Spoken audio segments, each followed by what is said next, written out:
Selamat pagi, Ibu Bapak, Saudara, sahabat GPIB. Bagaimana kabar pada pagi hari ini? Saya Pendeta Megi Claudia Liona Huai. Pagi ini kita akan merenungkan kebenaran firman Tuhan yang terambil dari Injil Yohanes pasal 20 ayat 19 hingga ayatnya yang ke-23.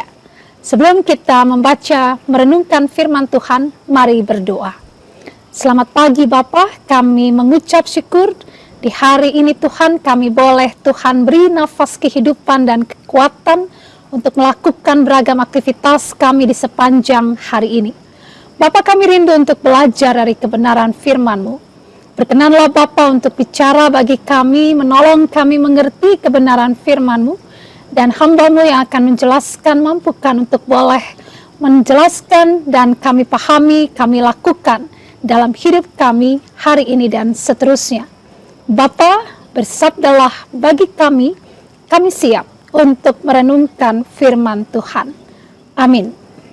Injil Yohanes pasal 20 ayat 19 hingga ayatnya yang ke-23, demikian bunyi firman Tuhan.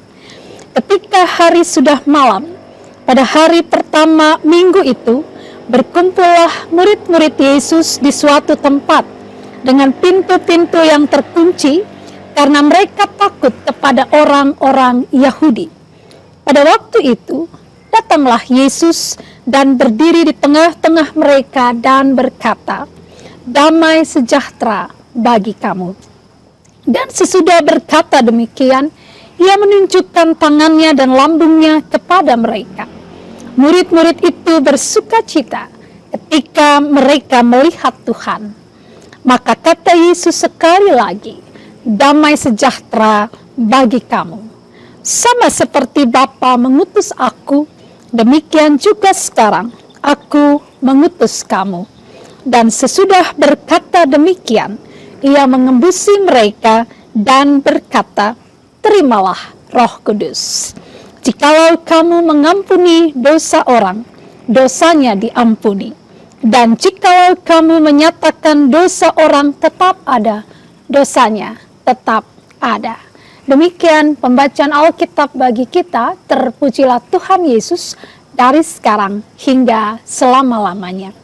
Ibu bapak saudara yang dikasihi Tuhan, berikut pembacaan kita pada saat pagi hari ini merupakan salah satu narasi yang memperlihatkan terkait dengan penampakan Yesus kepada para muridnya setelah kebangkitannya. Di awal pembacaan kita dikatakan di sana, ketika hari sudah malam pada hari pertama minggu itu, berkumpullah murid-murid Yesus di suatu tempat dengan pintu-pintu yang terkunci karena mereka takut kepada orang-orang Yahudi. Pertanyaannya Ibu Bapak Saudara, apa yang terjadi sehingga orang-orang ini atau para murid Yesus ini mengalami rasa takut? Dan kemudian mereka berpikir untuk bersembunyi di satu tempat dan mereka mengunci diri mereka di sana. Ibu bapak saudara yang dikasih Tuhan, Dr. Sam Hak dalam bukunya Perjanjian Baru, pengantar sejarah dan juga pokok-pokok teologisnya mengungkapkan beberapa catatan penting kepada kita terkait dengan apa yang menjadi latar belakang dari komunitas Yohanes. Komunitas Yohanes dicatat sebagai komunitas orang percaya dari generasi kedua dan ketiga kekristenan. Dan komunitas ini adalah komunitas penyendiri. Ya, mereka, latar belakang mereka adalah orang-orang Yunani dan mereka kurang paham terkait dengan bahasa Ibrani. Sehingga kalau kita perhatikan ada beberapa catatan yang memperlihatkan terjemahan-terjemahan dari bahasa Ibrani atau bahasa Aram ke bahasa Yunani. Nah, Ibu Bapak Saudara, komunitas ini mengalami akan penganiayaan. Dari siapa? Bukan dari orang lain. Ya. Mereka mengalami konflik terkait dengan komunitas Yahudi. Secara khusus komunitas sinagoga. Mengapa? Karena kepercayaan mereka kepada Tuhan Yesus. Jadi pokok persoalan terutama adalah kepada kepercayaan kepada Yesus yang adalah Mesias. Komunitas Yohanes percaya bahwa Yesus adalah Mesias. Sedangkan komunitas sinagoge atau komunitas Yahudi pada waktu itu, mereka tidak percaya bahwa Yesus adalah Mesias. Nah, konflik itu begitu tajam sehingga berujung kepada apa? Bukan hanya pengucilan komunitas ini dari komunitas sinagoge, tetapi juga kepada pengejaran, bahkan upaya pembinasaan atau pembunuhan terhadap orang-orang yang percaya kepada Tuhan Yesus. Inilah terbelakangnya, Ibu Bapak Saudara yang dikasihi Tuhan. Sehingga dalam tulisan ini, catatan ini diungkapkan terkait dengan situasi kondisi yang dialami oleh umat Tuhan dengan berefleksi berkaca dari pengalaman murid-murid Tuhan Yesus. Nah, dalam situasi takut seperti itu Ibu Bapak Saudara, sahabat GPIB, pada ayat yang ke-19 dikatakan, pada waktu itu, jadi pada waktu mereka sedang bersembunyi, Yesus berdiri di tengah-tengah mereka dan berkata, damai sejahtera bagi kamu.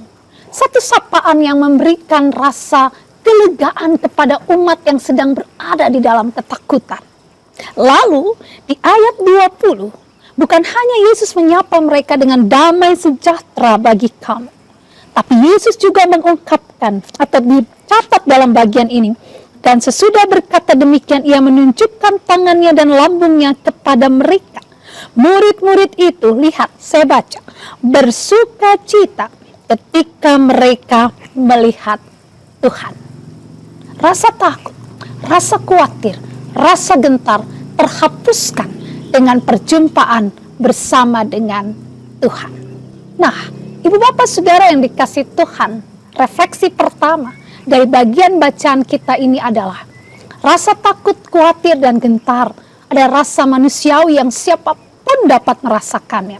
Tetapi perjumpaan bersama dengan Tuhan, perjumpaan dengan Sang Juru Selamat Yesus Kristus, melalui saat teduh, melalui doa, melalui perenungan firman, dapat memberikan sukacita dalam hidup kita. Itu poin yang pertama. Poin yang selanjutnya, Ibu Bapak Saudara, perhatikan ayat 21. Maka kata Yesus sekali lagi, damai sejahtera bagi kamu.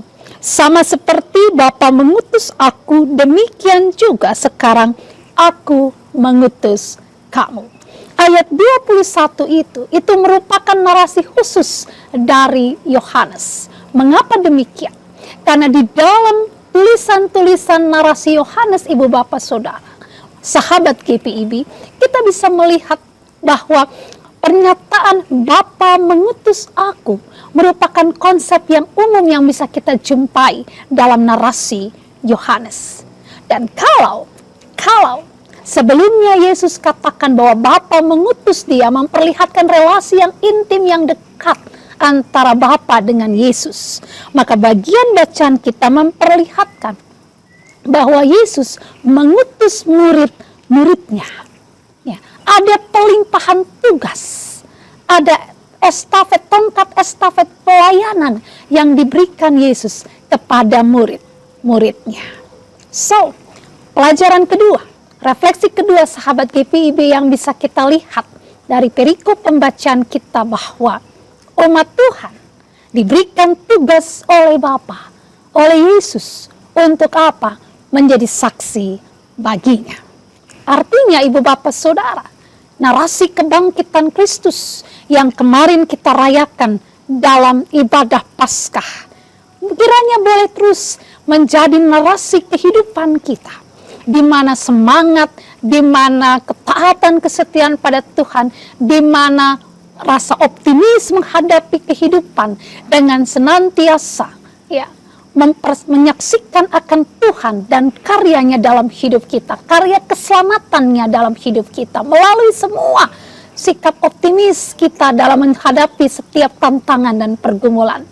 Itu menjadi tanggung jawab saudara dan saya. Ketiga, mari perhatikan Ibu Bapak Saudara ayat 22 dan 23.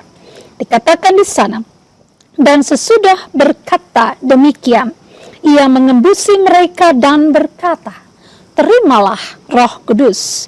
Jikalau kamu mengampuni dosa orang, dosanya diampuni. Dan jikalau kamu menyatakan dosa orang tetap ada, dosanya tetap ada. Ibu bapak, sahabat GPIB, Yesus bukan hanya memberi mereka tugas. Yesus bukan hanya mengatakan aku mengutus kamu. Tetapi Yesus menghembuskan mereka dengan Roh Kudus. Apa artinya? Itu berarti adalah ada kuasa yang diberikan Yesus kepada murid-muridnya. Catatan Alkitab, ibu bapak saudara, ayat 23 itu. Kuasa untuk mengampuni orang lain. Kuasa untuk menyatakan seseorang itu berdosa atau tidak. Itu diberikan Yesus kepada murid-muridnya. Itu mau mengatakan apa? Bahwa para murid yang diutus Yesus untuk melakukan karya-karya keselamatan Bapa bagi dunia ini. Mereka diberikan kuasa penuh. Mereka bertindak atas nama Bapa, atas nama Allah Bapa. Dan karena itu ibu bapak saudara, mereka dapat menyatakan keselamatan bagi orang-orang yang menjadi tujuan dari pemberitaan mereka. Pelajaran penting apa sahabat GPIB yang bisa kita lihat pada poin yang ketiga? Bahwa ketika saudara dan saya diutus Tuhan memberitakan akan karya keselamatan Allah dalam setiap kehidupan kita, kerja karya kita, maka percayalah ada kuasa Roh Kudus yang diberikannya bagi kita untuk memampukan saudara dan saya melakukan tugas yang Tuhan percayakan. Ada pesan penting Bapak Ibu Saudara di ayat 23 bahwa ketika kita Tuhan beri kuasa untuk menyatakan karya keselamatannya, ada juga pesan yang diberikan di situ untuk kita juga mengampuni sesama kita. Karena apa? Karena tugas ibu bapak saudara dan saya adalah untuk menyatakan kasih Allah. Kasih Allah bagi kehidupan sesama kita. Ibu bapak saudara yang dikasih Tuhan, kiranya kebenaran firman Tuhan kita pagi hari ini boleh menginspirasi hidup kita hari ini dan hari-hari ke depan. Dan mari jadi saksi Tuhan dalam narasi-narasi kehidupan dengan segala tantangannya. Dan Yesus Kristus dimuliakan melalui hidup kita. Amin. Mari kita berdoa. Terima kasih Bapa, kami sudah belajar dari kebenaran firman-Mu. Ada ketakutan, ada kegentaran, ada kekhawatiran ketika kami menjalani hidup ini. Tapi firman-Mu menguatkan kami. Dan kami Engkau utus menjadi saksi-Mu di tengah-tengah keberadaan hidup kami. Tolong kami Bapa, menjadi saksi-Mu yang setia. Tolong kami Bapa dengan kuat kuasa Roh Kudus, sehingga kami boleh menyaksikan kebaikan-kebaikan Tuhan dalam hidup kami. Karya kami hari ini, tuntunlah agar semua yang kami lakukan boleh menjadi kesaksian yang hidup tentang kuasa-Mu. Berkati gereja-Mu, GPIB, berkati umat-Mu, berkati bangsa ini, sehingga sungguh Bapa, kasih Allah Bapa senantiasa dinikmati oleh bangsa kami dalam beragam pergumulannya, dan nama Tuhan dipermuliakan senantiasa. Terima kasih Bapa Maha Baik, ini doa kami. Ampuni pelanggaran kami, dengar sambut doa yang kami bawa bukan dengan nama lain, melainkan dalam nama Anakmu Yesus Kristus Tuhan, Juru Selamat kami, kekasih jiwa kami. Amin. Selamat pagi sahabat GPIB. Tuhan Yesus memberkati kita semua. Amin.